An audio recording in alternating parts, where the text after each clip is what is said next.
My cousin laughed at my small apartment. She didn't know I owned the penthouse above hers, a secret that flips envy into pure shock and poetic justice. When my cousin Sophia stepped into my apartment for the first time, she tried to hide her smirk, but failed miserably. "Wow," she said, her eyes scanning the modest living room. "It's cozy." The way she dragged out that last word made my skin crawl. I had invited her over for coffee not because I wanted her judgment, but because she had just moved into the city and insisted we reconnect. Sophia had always been the golden child in the family. Growing up, she got the compliments, the attention, the effortless praise. I was the one with second-hand clothes and hand-me-down books, the one who had to prove myself over and over just to be noticed. And here she was again, standing in my apartment, looking at me like I was still that small, unremarkable cousin. "You know, my place has a balcony with a skyline view," she added, brushing her glossy hair over her shoulder. "But this is cute." She said it like she was talking about a kid's drawing pinned on a fridge, sweet but ultimately unimpressive. I forced a smile, biting back the retort sitting on my tongue. What she didn't know, and what made my coffee taste sweeter that morning, was that I wasn't just living in this small apartment. I owned the penthouse suite in the very same building, the one directly above hers. I had bought it years ago, quietly, with the money I'd saved and invested while everyone else doubted me. I kept the apartment below as a simpler space to stay when I wanted privacy. Nobody in my family knew, not even Sophia. And as she continued sipping her latte with that smug look, I realized she was about to learn the truth in a way she would never forget. I let her talk. Sophia thrived on comparisons, her new designer couch, her latest boutique dress, the view from her 22nd floor balcony. She dropped every detail like it was an achievement, as if the world should applaud her for existing. At one point, she wrinkled her nose at my bookshelf. "You still read paperbacks?" she asked, half laughing. "I can lend you my Kindle if you want. It's more modern." I just nodded, sipping my coffee slowly, almost enjoying how blind she was to the situation. Because the truth wasn't that I couldn't afford better furniture or a bigger place. It was that I had deliberately kept this apartment tucked away like an old sweater you couldn't quite throw out. It had history. It was where I had first lived when I moved to the city with nothing but a suitcase and a dream. Meanwhile, the penthouse above hers, my penthouse, was an entirely different world. Floor-to-ceiling windows, a private elevator, marble floors, a rooftop terrace that overlooked the entire skyline. It wasn't just luxury, it was proof of everything I had worked for. Sophia, of course, knew nothing. She assumed I was still scraping by, stuck in the same place I had been years ago. And that assumption gave her power, or at least, she thought it did. As she checked her watch and stood up, she said, "You should come see my apartment sometime. Maybe it'll inspire you to upgrade." She smirked, clearly proud of her jab. I smiled back, my voice calm and even. "Sure. And maybe one day I'll show you mine." She laughed, not realizing how close I was to letting her see exactly what I meant. The next weekend, Sophia invited me over to her apartment. She wanted to show me around, as if she had just bought Versailles. I agreed, mostly because I was curious to see how far her pride stretched when she thought she had the upper hand. Her place was impressive, I'll admit. She had decorated it with sleek furniture, expensive rugs, and a balcony lined with plants she probably didn't water herself. As she led me through the living room, she made sure to point out every imported item. "This lamp? Italian. The couch? Custom-made. The view? Oh, it's unbeatable, isn't it?" She tilted her chin toward the windows, clearly expecting me to gape. I did look, but my eyes weren't on her balcony. They drifted upward, past the skyline she was bragging about, toward the terrace one floor higher. My terrace. My penthouse. The one space in the building she thought was far beyond both of us. The irony nearly made me laugh out loud. She kept talking, basking in her own self-importance, completely unaware that her neighbor above was me. When I finally left, she hugged me with the kind of pitying smile I hated most. "Don't worry, cousin," she said softly. "One day you'll get here too." I walked into the hallway, pressed the button for the private elevator, and let the doors close behind me. As it carried me up, past her floor, my reflection stared back from the polished metal walls. For the first time that day, I allowed myself a real smile. because in a few seconds I would be stepping into the home she believed belonged to some mysterious millionaire, without knowing it was mine all along. The elevator doors slid open, and the silence of the penthouse embraced me. Unlike Sophia's carefully staged apartment, my home felt alive. The floor-to-ceiling windows spilled golden light across the marble floor.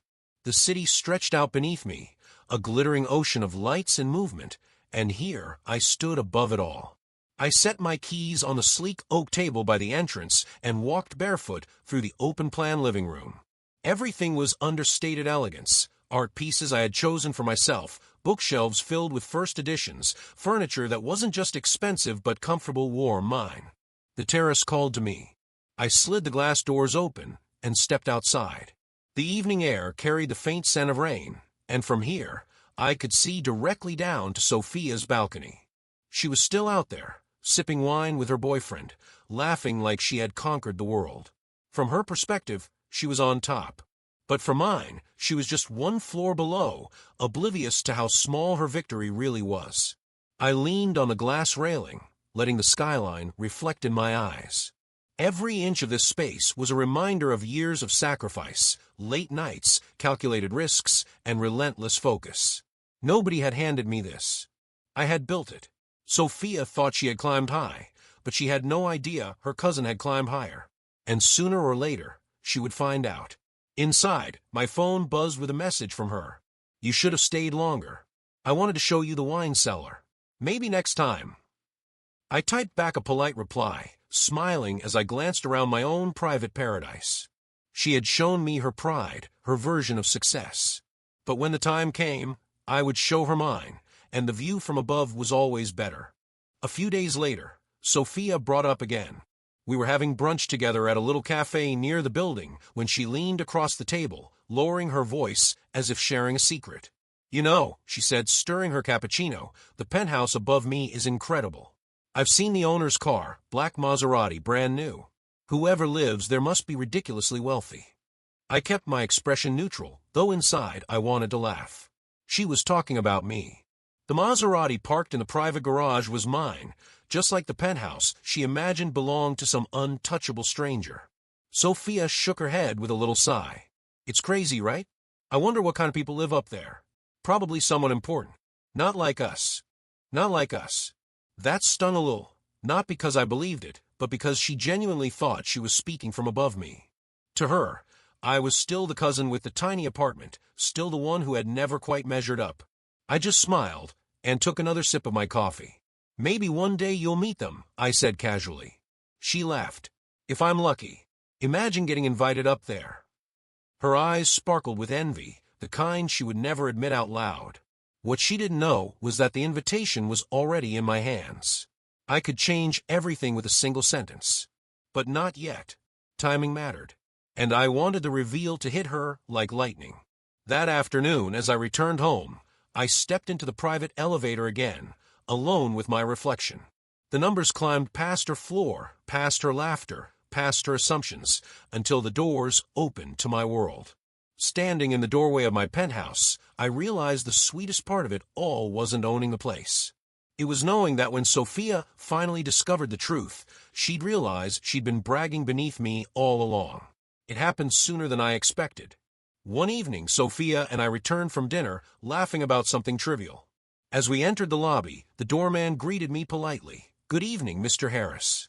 The elevator to the penthouse is ready." Sophia froze. Her head whipped toward me, confusion flickering in her eyes. "Wait, did he just say penthouse?" I kept my tone casual, as if it were nothing. "Yeah, he always does that." Before she could press further, the elevator arrived with its soft chime. The private one. The one that only I could access. The doorman opened the door and I stepped inside. Sophia hesitated, her jaw slightly open. "You're going up there," she stammered. I smiled, calm and unbothered. "That's home." The doors slid shut before she could say anything else, leaving her in the lobby with her mouth still open. Inside, I felt a strange mix of triumph and relief. For weeks, I had let her believe she was above me. For years, she had measured herself against me, always convinced she was winning. Now, in a single moment, that illusion had cracked. When I reached the penthouse, I walked straight to the terrace. Below, Sophia's balcony light was on. I imagined her pacing, replaying the doorman's words in her head. The cousin she laughed at, the one she pitied, lived right above her, in the place she envied most. I leaned on the railing, letting the city's glow wash over me. This wasn't about revenge. It was about balance. About finally standing on equal ground, or maybe just a floor higher. For the first time in years, I didn't feel small next to Sophia. And I knew she would never look at me the same way again. The next morning, Sophia showed up at my door, my penthouse door. She stood there in her silk robe, clearly flustered, pretending she had just happened to pass by. I didn't know this was your place, she said, her voice unusually soft. Why didn't you tell me? I leaned against the doorframe, watching her carefully. Because it never seemed important. You already decided who I was. Her cheeks flushed. For once, she didn't have a quick comeback. Instead, she glanced past me, trying to take in the glimpse of my living room, the art on the walls, the polished floors, the endless view. This is unbelievable, she whispered almost to herself. Then louder, I thought you were struggling. That apartment downstairs. It's still mine, I cut in. It reminds me where I started. Not everything is about showing off. Sophia bit her lip, a nervous habit I hadn't seen since we were kids. Her pride was cracking, and she hated it. I didn't mean to, well, maybe I did, but I didn't realize. I raised an eyebrow. Didn't realize what? That not everything you brag about is the top floor. She looked at me, eyes wide, torn between embarrassment and curiosity. Can I see it? Just once. For a long moment, I considered. This was the cousin who had laughed at me, dismissed me, treated me like the family's eternal underdog. And now she stood at my door, almost begging. I stepped aside, letting her in. As she walked past me, her eyes darted everywhere, greedy and astonished all at once. And I couldn't help but think, sometimes the best revenge isn't loud. Sometimes it's as simple as letting someone see just how wrong they were. Sophia wandered through the penthouse as if she had stepped into another world. Her fingers brushed the marble countertops, the velvet armchairs, the framed cityscape photographs on the wall. She paused at the terrace doors, pressing her palm against the glass before stepping outside. This view, she whispered, it makes mine look like nothing. I stayed inside, leaning against the doorway, watching her. There was a shift in her posture. Her shoulders no longer carried that smug tilt. Instead, she seemed smaller, almost humble, but not entirely. Because beneath the awe, I saw something else flicker in her eyes, calculation. She turned back to me with a smile far too sweet to be genuine. You know, we should spend more time together. Family should stick close, right? I almost laughed. A week ago, she had been mocking my tiny apartment. Now, she wanted to strengthen our bond. But I kept my face neutral. Funny, you never seemed too interested before. She shrugged, pretending innocence. I was busy settling in. You know how it is. But maybe you could show me around the city? Introduce me to your friends. Her tone carried a practiced charm, the same one she used when she wanted something. And now, she wanted to reposition herself, closer to me, closer to the life she suddenly realized I had. I let the silence stretch, making her uncomfortable. Then I said, sure. But just so we're clear, you're not here because of the view. You're here because you misjudged me. Sophia's smile faltered for a second, but she quickly recovered. Maybe. Or maybe I just like being around people who inspire me. I didn't reply. I simply closed the terrace door behind her, letting her stand there, staring out at the skyline that belonged to me. Over the next week, Sophia transformed into someone almost unrecognizable. Suddenly, she was always around, dropping by with coffee, inviting herself to hang out, asking endless questions about where I shopped, who I knew, what I invested in. At first, it was almost amusing to watch. She went from bragging about her balcony to practically begging for tips on how to elevate her lifestyle. But the more time she spent in my penthouse, the more her envy slipped through the cracks of her polite act. One evening, she lingered by the piano near the window, running her hand across the polished surface. It must be nice, she said softly, to live like this above everyone else. I guess some people just get lucky. I set down my glass and looked at her. Lucky? You think luck built this? Her smile was thin, forced.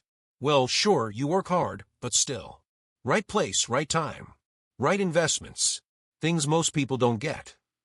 I could hear it, the bitterness tucked behind her words. No matter how she tried to mask it with admiration, envy dripped from every syllable.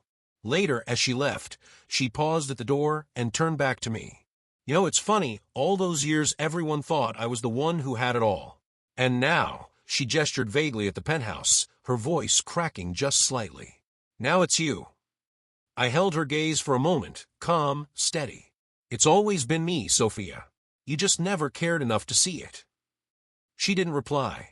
She just left quietly, and for the first time, her footsteps in the hallway didn't sound confident. They sounded heavy. Down below, the lights on her balcony flickered on. I imagined her sitting there, staring upward, realizing that the cousin she once mocked had always been living higher, literally and figuratively. A few days later, Sophia invited me down for dinner. It was her attempt at reclaiming control. I could feel it. Her table was set perfectly, candles lit, wine poured into crystal glasses. She wanted to prove she still had something worth showing. But as I sat there, listening to her chatter about redecorating plans and potential job opportunities, I realized the balance between us had shifted forever. She wasn't talking to me as the cousin she once pitied. She was talking to me as someone she needed to impress. Halfway through the meal, she sighed dramatically. I just don't get it. I thought I was ahead of everyone. I thought I'd made it. And then I find out you. I set my fork down, looking at her evenly. Maybe that's the problem, Sophia. You've spent your whole life measuring yourself against everyone else. I never did. Her eyes dropped to her plate. For the first time, she didn't have a defense, no sarcastic remark, no brag to lean on. Just silence. When I left her apartment later that night, I walked the familiar hallway and stepped into the private elevator. It carried me upward, past her floor to mine. And that short ride felt like the perfect metaphor for our lives. She had stopped climbing, content with being above me, while I had kept going. As the doors opened to the penthouse, I took in the familiar glow of my home. I poured myself a glass of wine and stepped onto the terrace. Below, her balcony was dark. I raised the glass toward the skyline, feeling no bitterness, no gloating. Just peace. Because in the end, the sweetest victory wasn't proving her wrong. It was knowing I had never needed her approval in the first place. And above her, I would always remain.